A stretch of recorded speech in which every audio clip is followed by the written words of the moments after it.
नमस्कार। आज की वीडियो में बात करेंगे राजस्थान कर्मचारी चयन बोर्ड लाइब्रेरियन ग्रेड थर्ड भर्ती परीक्षा 2016 का पेपर। और आज के पेपर में कंप्लीट 100 क्वेश्चन लाइब्रेरी साइंस के डिस्कस किए जाएंगे। और आज का ये जो वीडियो है ये आपके सितंबर 2022 में होने वाली परीक्षा के लिए काफ़ी महत्वपूर्ण साबित होगा। तो कंप्लीट 100 क्वेश्चन की बात करेंगे, क्वेश्चन लेंगे और उनके आंसर आपको बताए जाएंगे। तो सबसे पहले बात करते हैं, सबसे पहला क्वेश्चन लेते हैं। और सबसे पहला क्वेश्चन आप देख सकते हैं कि एक स्टेटमेंट गिवन है आपको।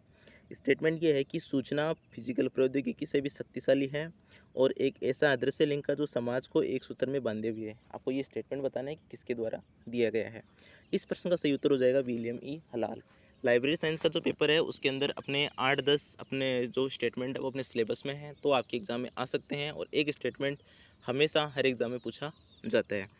तो अब बात करते हैं अगले क्वेश्चन की। अगला प्रश्न आपको कहता है कि रंगानाथन ने बनारस में आयोजित प्रथम अखिल भारतीय शैक्षणिक सम्मेलन में एक मॉडल सार्वजनिक पुस्तकालय अधिनियम किस वर्ष प्रस्तुत किया। तो इसका सही उत्तर हो जाएगा 1930 में। इसके बाद में आपको दे रखे हैं कुछ राजकीय पुस्तकालय दे रखे हैं और उनको आपको किस जिले में स्थित है वो आपको बताना है। तो सबसे पहले बात करते हैं हरिश्चंद्र सार्वजनिक पुस्तकालय है, ये आपका झालावाड़ में है। राजकीय सुमेर सार्वजनिक मंडल पुस्तकालय ये आपका जोधपुर में है। राजकीय सरस्वती मंडल पुस्तकालय ये आपका उदयपुर में है। और राजकीय महाराजा सार्वजनिक मंडल पुस्तकालय है ये आपका जयपुर में है। अगला प्रश्न आपको ये कहता है कि देश की किस पंचवर्षीय योजना में विश्वविद्यालय अनुदान आयोग द्वारा शैक्षणिक पुस्तकालयों में अपने अनुसंधान करने में व्यस्त वैज्ञानिकों के समय को बचाने के लिए रिप्रोग्राफी सेवाएं प्रदान करने का प्रावधान किया। तो सही उत्तर हो जाएगा छठी पंचवर्षीय योजना। इसके बाद में क्वेश्चन नंबर 5 कहता है कि किस आयोग ने सिफारिश की कि विश्वविद्यालय का लाइब्रेरियन किसी भी मामले में प्रोफेसर से कम नहीं है। तो इस क्वेश्चन का जो उत्तर है इसको बोर्ड ने इस क्वेश्चन को गलत माना था और इसका उत्तर बोर्ड ने द्वारा नहीं बताया गया। अगले प्रश्न की बात करते हैं, आईएनबी की फुल फॉर्म क्या होती है। तो आईएनबी होती है इंडियन नेशनल बिब्लियोग्राफी। इसके बाद में बात करता हूँ कुछ 7 नंबर क्वेश्चन। 1900 के अंदर गार्डन पुस्तकालय जयपुर में किसके द्वारा स्थापित किया गया। सही उत्तर है राय बहादुर ईशान के द्वारा। इसके बाद में है क्वेश्चन नंबर 8, उस लाइब्रेरियन का नाम बताइए जो निःशुल्क रूप से पुस्तकों को एक दरवाजे दूसरे दरवाजे तक दस्ती पुस्तक सेवा प्रदान करने के लिए प्रसिद्ध है और इस कार्य के पुस्तकों का इंतजाम अपने निजी संसाधनों से करते थे। उनका नाम था मास्टर मोतीलाल संघवी। इसके बाद में है पुस्तकालय विज्ञान के अनुसार पांचवा सूत्र आपको बताना है। तो पांचवा सूत्र आपका है लाइब्रेरी इज ग्रोइंग ऑर्गेनिज्म, यानी आपको इंग्लिश और हिंदी दोनों साथ में देखनी है। तो यहाँ पे ऑप्शन नंबर ए सही हो जाएगा। फिर बात करेंगे अगले क्वेश्चन की। आईएलए द्वारा जारी आईएलए बुलेटिन जिसका प्रकाशन general of Indian library association के रूप में किया जाता है उसकी आपको आवृत्ति बतानी है। तो सही उत्तर आपका हो जाएगा त्रैमासिक। इसकी आवृत्ति त्रैमासिक कह सकते हो या फिर इसको अपन क्वार्टरली भी कह सकते हैं। नेक्स्ट बात करते हैं अगले प्रश्न की। अगला है कि ग्रंथाना किसका ऑफिशियल पब्लिकेशन है। 11 नंबर क्वेश्चन। तो ये आपका है ट्रिपल आरएलएफ का है, ये आपको याद रख लेना है। अगला क्वेश्चन है आपका 12 नंबर क्वेश्चन। राजस्थान सार्वजनिक पुस्तकालय अधिनियम विधेयक राजस्थान सरकार द्वारा कब पारित किया गया। इसका सही उत्तर हो जाएगा यहाँ पे 2006 में पारित किया गया था। लाइब्रेरी से किससे संबंधित है। तो ये आपके सार्वजनिक पुस्तकालयों से संबंधित है। फिर अगला प्रश्न आपका हो जाएगा यहाँ पे पुस्तकालय समिति निम्न में से किसका अंग है। तो ये आपका पुस्तकालय शासन लाइब्रेरी गवर्नेंस का अंग है। अगला प्रश्न है राजस्थान में कितने सार्वजनिक मंडल पुस्तकालय हैं। तो अपन देख सकते हैं पीछे भी अपन ने देखा 4 का नाम अपन ने देखा। तो यहाँ पे अपना सही उत्तर हो जाएगा, तो वो आपका हो जाएगा 7 राजकीय सार्वजनिक मंडल पुस्तकालय हैं और उनके आपको किस जिले में है और क्या नाम हो आपको याद रख लेने हैं। 16 नंबर क्वेश्चन की बात करते हैं, वर्तमान राजस्थान में सार्वजनिक पुस्तकालय किस विभाग के अधीन है। तो ये आपके हो जाएंगे भाषा एवं पुस्तकालय विभाग, ऑप्शन नंबर 3 सही हो जाएगा। क्वेश्चन नंबर 17 की बात करते हैं, सन 1972 में यूनेस्को द्वारा जारी मानविकी सूचना सामाजिक विज्ञान के क्षेत्र में कंप्यूटरीकृत सूचना पुनर्प्राप्ति योजना के परीक्षण के बाबत कौन सा परीक्षण किया गया। तो इसका सही उत्तर हो जाएगा ऑप्शन नंबर 2, सामाजिक मानव विज्ञान के लिए डेटा रिट्रीवल प्रणाली DARE का यहाँ पे परीक्षण किया गया। नेक्स्ट बात करते हैं अगले प्रश्न की। अगला प्रश्न है UNESCO public library manifesto last revised in year, अंतिम बार कब रिवाइज किया गया। 18 नंबर क्वेश्चन है, सही उत्तर हो जाएगा 1994 में अंतिम बार इसको रिवाइज किया गया। नेक्स्ट है international federation of library association जिसे इफ्ला कहा जाता है, उसकी स्थापना किस वर्ष में हुई। तो ये अपना 19 नंबर क्वेश्चन है और इसका सही उत्तर हो जाएगा 30 सितंबर 1927। इसको आप रिवर्स करके भी पूछा जाता है कि 27 सितंबर 1930 भी दे सकता है, तो आपको याद रखना है 30 सितंबर 1927 को।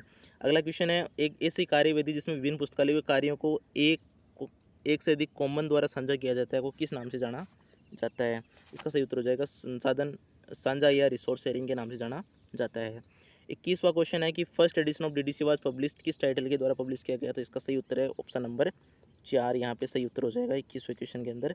फिर बात करते हैं क्वेश्चन नंबर 22 के अंदर। 22 नंबर क्वेश्चन आपको कहता है कि दशमलव वर्गीकरण पद्धति का कौन सा संस्करण जिसकी आख्या में डीवी का नाम नहीं था अपितु उसे मुख्य पृष्ठ के पीछे लिख दिया गया था, तो इसका सही उत्तर हो जाएगा क्वेश्चन नंबर 22 का, वो आपका हो जाएगा प्रथम संस्करण। फिर अगला क्वेश्चन है कि प्रथम संस्करण में कितने पृष्ठ थे, तो इसका सही उत्तर हो जाएगा 44 पृष्ठ थे। तो आपको जो प्रथम संस्करण है वो काफ़ी महत्वपूर्ण है और उससे आप यहाँ पे 3 क्वेश्चन पूछे जा चुके हैं। अगला प्रश्न है कि द्विबिंदु वर्गीकरण पद्धति निम्न में से किससे संबंधित है, क्वेश्चन नंबर 24 से आप इसको बोर्ड के द्वारा डिलीट कर दिया गया था। अगले प्रश्न की बात करते हैं कि द्विबिंदु वर्गीकरण पद्धति के अंदर द्विबिंदु किसको प्रतिनिधित्व करता है, तो ये आपका करता है 25 नंबर क्वेश्चन के अंदर, और इसका सही उत्तर हो जाएगा नवीन शून्य या न्यू जीरो जिसे कहा जाता है। क्वेश्चन नंबर 26 है शब्द लिटरेरी वारंट किसके द्वारा प्रस्तुत किया गया, तो ये था आपका ई विद्वान हलमे के द्वारा। क्वेश्चन नंबर 27 है ये कैटालॉग है, ये किससे मिलकर बना है, तो आपको इसका सही उत्तर बताना है। तो इसका सही उत्तर हो जाएगा यहाँ पे ऑप्शन नंबर 1, ये आपको याद रख लेना है। नेक्स्ट बात करते हैं 28 नंबर क्वेश्चन। कैटालॉग जब 2 या अधिक पुस्तकालयों के संग्रह का प्रतिनिधित्व करता है तो उसे क्या कहा जाता है, तो उससे कहा जाता है संघ सूची या फिर इसको यूनियन कैटालॉग कहा जाता है। क्वेश्चन नंबर 29 है ट्रिपल सी किसके द्वारा डेवलप किया गया, 29 नंबर क्वेश्चन है, राइट आंसर हो जाएगा। इसके बारे में पूछा है ट्रिपल सी के बारे में, तो ये आपका हो जाएगा Indian first library catalogue code, ये आपका हो जाएगा। फिर अगला क्वेश्चन है क्वेश्चन नंबर 30 रेमिफिकेशन का क्या अर्थ होता है, तो इसका सही उत्तर हो जाएगा यहाँ पे विषय का विभाजन एवं उपविभाजन, division and subdivision of subject. अगला प्रश्न है निम्न में से उस चिन्ह को चुनिए जिसका प्रयोग दोनों द्विबिंदु वर्गीकरण पद्धति एवं दशमलव वर्गीकरण पद्धति के अंदर किया जाता है, तो इस प्रश्न का सही उत्तर हो जाएगा आपका डॉट चिन्ह का प्रयोग किया जाता है। फिर अगला प्रश्न आपका हो जाएगा 0 to 4 recipe is step are called, 0 से 4 चरणों को क्या कहते हैं, 32 नंबर क्वेश्चन है, इसका सही उत्तर हो जाएगा यहाँ पे वैचारिक धरातल कहा जाता है। 33 नंबर क्वेश्चन है एवरेज दशमलव वर्गीकरण पद्धति के नवीनतम संस्करण को बताइए, तो नवीनतम संस्करण कौन था, एवरेज डीडीसी का, तो इसका सही उत्तर हो जाएगा यहाँ पे हो जाएगा ऑप्शन नंबर 2 15वां संस्करण, ये नवीनतम था। इसके बाद 34 नंबर क्वेश्चन है दशमलव वर्गीकरण पद्धति के नवीनतम संस्करण का नाम बताइए, तो इसका अपन बात करेंगे 34 नंबर में, तो इसका सही उत्तर हो जाएगा ऑप्शन नंबर 3, ये आपका हो जाएगा 23वां संस्करण। तो एवरेज वाला भी पूछा है और दोनों ही यहाँ से पूछे गए हैं। फिर बात करते हैं क्वेश्चन नंबर 35 दशमलव वर्गीकरण पद्धति के 20वें संस्करण की प्रमुख उपलब्धियां हैं जिसका 1993 में CD रोम में जारी किया गया और इलेक्ट्रॉनिक वर्जन का क्या नाम रखा गया, तो 35वां है उसका सही उत्तर हो जाएगा इलेक्ट्रॉनिक DB नाम रखा गया था 1993 में जो CD रोम के अंदर जारी किया गया था उसका नाम। DDC का 21वें संस्करण में कितने वॉल्यूम है ये आपको बताना है, तो 36 नंबर क्वेश्चन है, इसका सही उत्तर हो जाएगा यहाँ पे 4 वॉल्यूम आपके हो जाएंगे। फिर बात करते हैं 37 नंबर क्वेश्चन की, तो 37 नंबर क्वेश्चन की बात करते हैं, ये कहता है कि DDC जो अपनी वर्गीकरण प्रणाली है दशमलव वर्गीकरण पद्धति है उसके 21 संस्करण में इलेक्ट्रॉनिक वर्जन का नाम क्या था, 21 संस्करण की बात की गई है इसके अंदर, तो इसका सही उत्तर हो जाएगा DB4 विंडो। फिर बात है 38वां फोनिक शेड्यूल किसका पार्ट है, 38 नंबर क्वेश्चन कहता है, तो ये आपका DDC का पार्ट है। फिर बात करते हैं अगले पर्सन की WCR2 के अंदर बोला गया इसके अंदर कि WCR2 के मुताबिक मुख्य प्रविष्टि बनाने के दौरान प्रत्येक क्षेत्र पहले के अलावा की शुरुआत तथा नया अनुच्छेद शुरू करने से पूर्व किस चिन्ह का प्रयोग किया जाता है, तो इस प्रश्न का जो सही उत्तर हो जाएगा वो आपका हो जाएगा ऑप्शन नंबर 2 हो जाएगा, यानी पूर्ण विराम स्पेस डैश और स्पेस, ये आपका सही उत्तर हो जाएगा। क्वेश्चन नंबर 40 की बात करते हैं कि WCR के अंदर सूचना निर्धारित स्रोत बाहर से ली जाती है तो उसे किस चिन्ह के द्वारा प्रदर्शित किया जाता है, तो इसको आपको ये क्वेश्चन कई बार पूछा गया है, तो इसका सही उत्तर हो जाएगा बड़ा कोष्टक सही उत्तर हो जाएगा।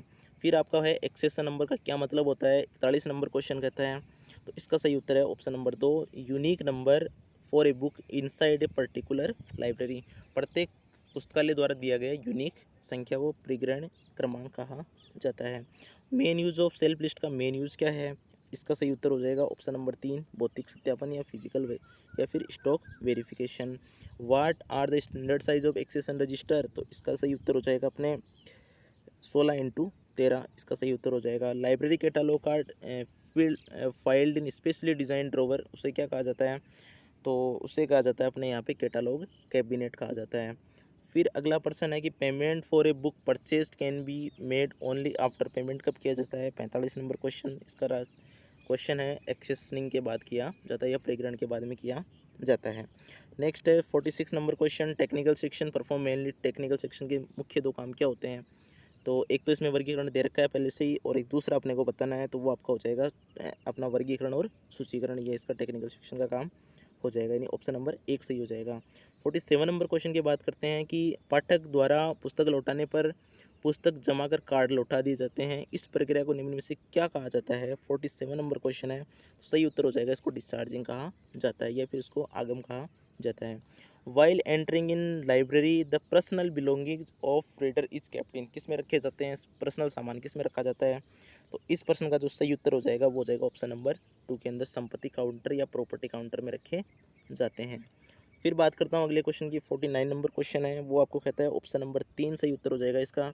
ये कहता है कि पाठकों द्वारा अलमारियों में किताबों को गलत रख दिया जाता है, उसे पुनः उसी निदानी में रखने की प्रक्रिया को क्या कहते हैं? निदानी परिशोधन, या इसको अपन कह सकते हैं इसको वीडिंग का सेल्फ रेक्टिफिकेशन इसको कहा जाता है। ऑप्शन नंबर 3 इसका सही उत्तर हो जाएगा। क्वेश्चन नंबर 50 नंबर क्वेश्चन है, outdated seldom used books are withdrawn from library is known as.